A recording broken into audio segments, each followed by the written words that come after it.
Hi everybody!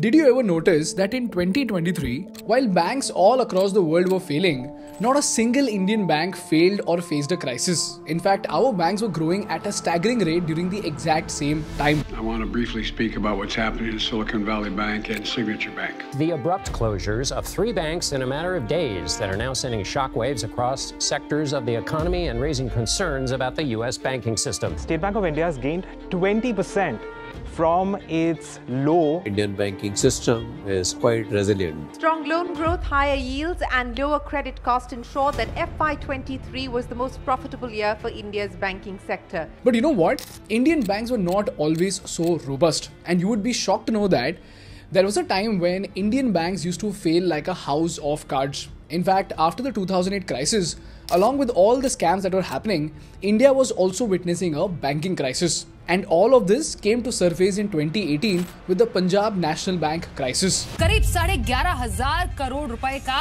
फर्जी घोटाला। Punjab national bank में 10,000 करोड़ का ये घोटाला मुंबई की एक ब्रांच में हुआ है। किस हाई लेवल तक हेरा फेरी होती है? 11,500 करोड़ रुपए देश के सबसे बड़े सरकारी बैंकों में शामिल पंजाब नेशनल बैंक में इस फर्जी ट्रांजैक्शन का मामला सामने आया है। 11,500 करोड़ जनता का पैसा नीरव मोदी और मेहुल चौकसी के जिम्मे करने वाले, ये आप देख रहे हैं इन तस्वीरों को। Steps are being taken to this. The ministry has taken note of this, and certain steps are being taken. And this is why, ladies and gentlemen, a very important chapter of the Indian economy was written by the Reserve Bank of India. So the question is, suddenly from 2018 to 2024, how did we go from facing a banking crisis to becoming an expert in avoiding a banking crisis? While so many banks all across the world were failing, how did Indian banks stand strong even during the pandemic and the global economic crisis? And most importantly, what on earth did the Reserve Bank of India do to protect your money? But before we move on, I want to quickly thank our partners of today's episode, and that is Growth School. People, major countries like UK and Japan are already in recession. Moreover, even in US, the biggest tech giants like Google, Microsoft and Amazon, they've laid off thousands of people. The World Economic Forum has estimated that more than 85 million people will lose their jobs by 2025 merely due to AI.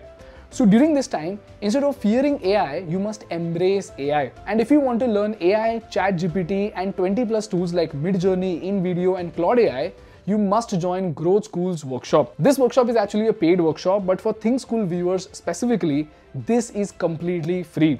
Not just that, the first 1,000 people who register using the link in the description will also get a bonus worth 5,000 rupees, which includes 50 plus AI tools and their use cases and 250 plus prompts that you can use in your daily life at no cost at all. More than 1 million people across the world, including myself, have taken this workshop, and I have seen some extraordinary result in my daily life. So whether you are a data or tech professional, a freelancer, a business owner, a founder, marketer or any other non-tech role, this workshop will be an absolute game changer for your everyday work. So go ahead and register for this Growth School workshop now.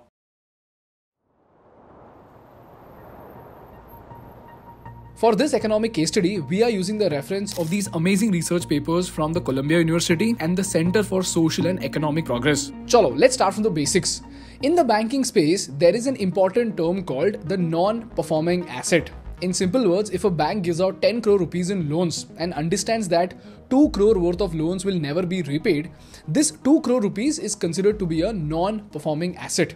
In percentage, 2 out of 10 crore rupees, as in 20% of the loans are non-performing assets. So if the NPAs are high, it means that the banks are not doing well. Now, if you look at this graph, in 1992, the situation of our public sector banks was so terrible that the non-performing assets, as in bad loans, were as high as 25%. But by 2008, it reduced to less than 5%. But just like we see in this graph, after the 2008 crisis, the NPAs slowly started rising again. And suddenly, from 2015 to 2018, that is in just 3 years, the NPAs shot up from less than 5% to touch 15% in 2018. So the question is, what exactly happened after 2008, and did it happen only because of the 2008 crisis? Well, as it turns out, because nobody expected the 2008 recession to happen, before 2008, the public sector banks went super bullish on lending for infrastructure and other projects. And if you look at our economy from 1991 to 2000, we saw a staggering growth. Look at this graph. From 1980 to 1990, our GDP per capita grew by just 27%. Similarly, from 1990 to 2000, it shot up by 16%. But from 2000 to 2010, it shot up by 67.2%. So in 2008, if you were a banker, you would expect the boom to continue, right? Well, this is exactly what the bankers of India thought, and they started lending very, very aggressively. In fact, according to the Center for Social and Economic Progress, a promoter confessed that he was pursued by the banks with waving checkbooks asking him to just name the amount that he wanted from the banks. And if you look at this chart, the banks were lending so fast that the total bank credit in the market shot up from 7.5 trillion in 2002 to 15 trillion in 2005 to 33 trillion in 2009. And the annual expansion of credit accelerated from 15.2% in 2002 to 31.4% in 2005. So in short, the market was flooded with money from 2003 to 2008. And this is why, ladies and gentlemen, something crazy happened. Now, before we move to the next segment, you need to know how the banks under the RBI categorize their loans. So let's dive into it.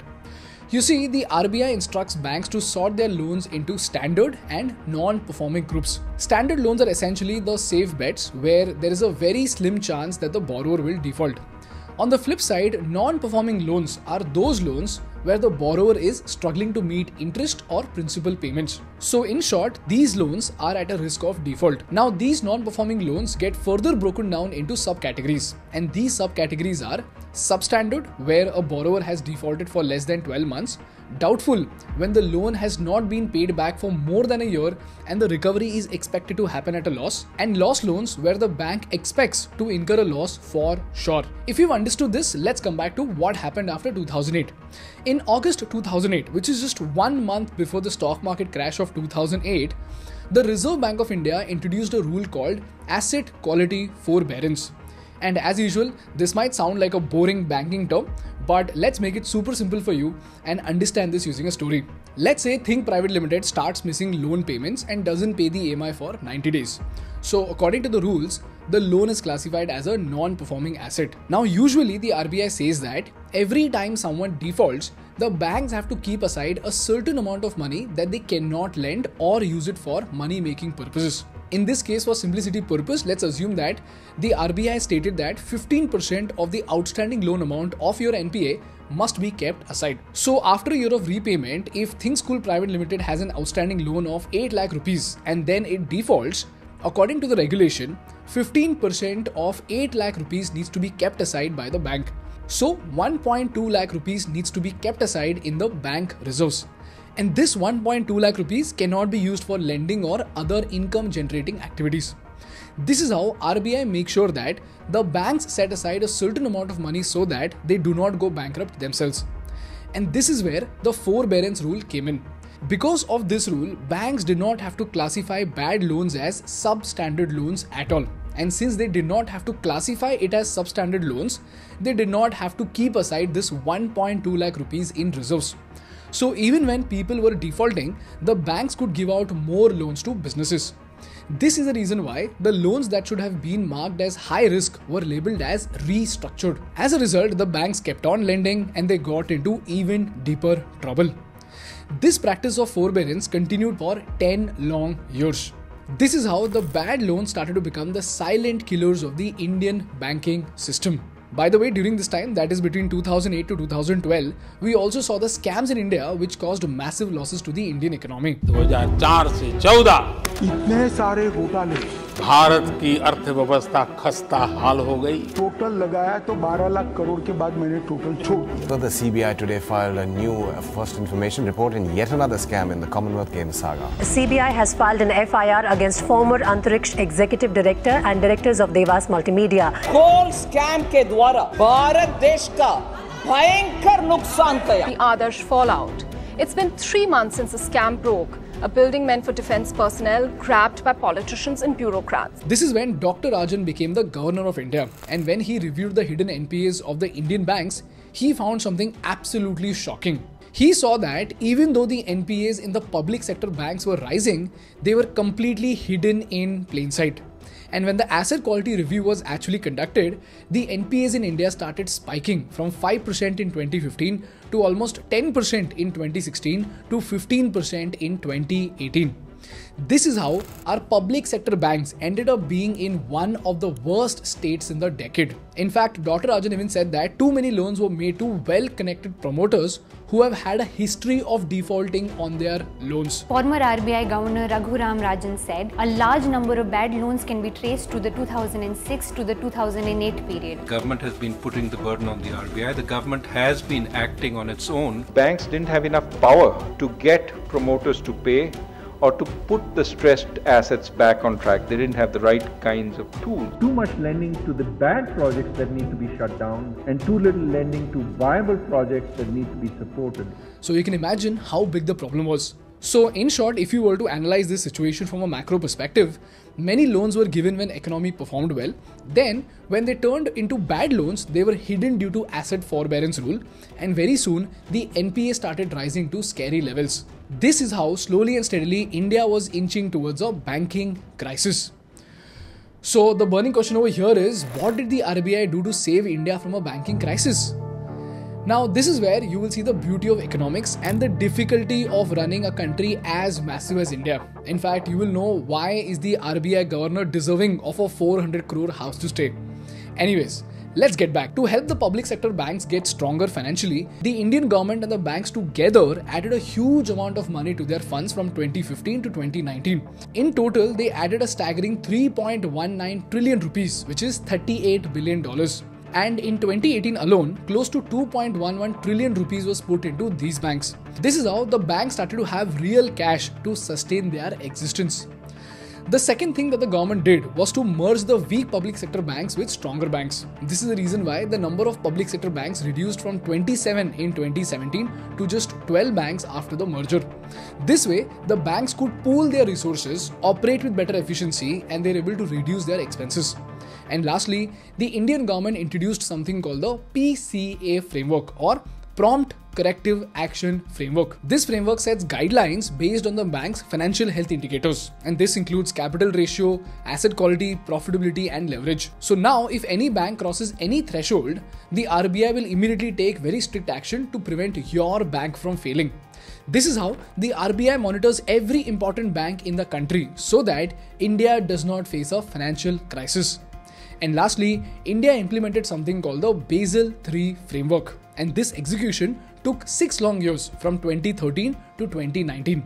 For those who don't know, Basel III is a set of international rules that tells a bank how strong and high their safety walls need to be. It's almost like international fire regulation but for banks. And this is where we get into hardcore banking concepts. So if you are interested in understanding these concepts, I'll attach a document in the study material so that you can read through it and understand this concept better. But long story short, what you need to understand is that the RBI has a double layer protection for your banks. For example, if Basel III says banks need to have 9% of the total risky loans in their reserves, RBI says that Indian banks need to have 11.5% so that our banks can stay extra safe. And the fun fact is that the banks that failed in America did not have a Basel III framework executed.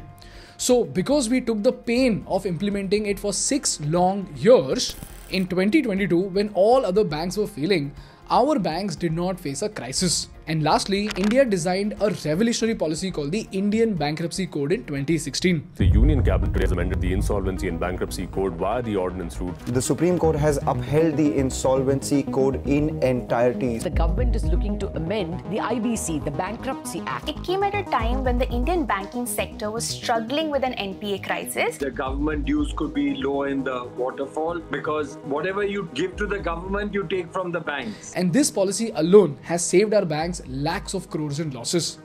Now, I've already seen your comments in the white paper video, and because of popular demand, we are making a separate video on the Indian Bankruptcy Code. So let's keep it for this time and then we'll cover it in depth in the next episode. So this is how, ladies and gentlemen, the Reserve Bank of India first faced a banking crisis, learned lessons from the crisis, and designed a super safe, super strategic framework for our banks such that even while the banks all across the world were failing, Indian banks stood tall even during the pandemic, even during the global economic crisis caused due to the Russia-Europe economic warfare. And while listening to this story, you just learned about one of the most important chapters of the economy of India. And I just hope you learned something valuable from this case study. That's all from my side for today, guys. Please find all the study materials in the description. If you learned something valuable, please make sure to hit the like button in order to make YouTube Baba happy. And for more such insightful business and political case studies, please subscribe to our channel. Thank you so much for watching. I will see you in the next one. Bye-bye.